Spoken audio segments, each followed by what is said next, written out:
Hi, good morning. I'd like to show you how to keep your leftover okra from your garden to save it for the winter or some other time.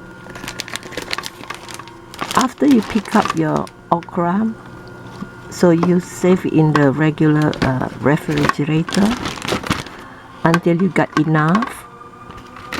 Then you get a freezer bag. You put okra in it, the one you save, but please do not rinse.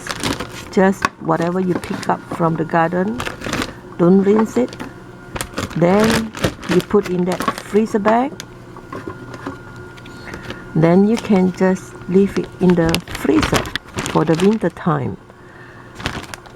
Once you are ready to eat, you do not need to defrost the okra.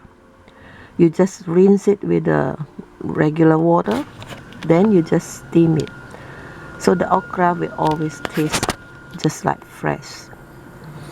So I show you some of the video that after I put in the freezer, so you can see the okra still do not change the color. It's pretty nice. It's still very green. So I hope this video will help you. Thank you, and see you again next time. If you enjoyed this video, please don't forget to subscribe. Bye bye now.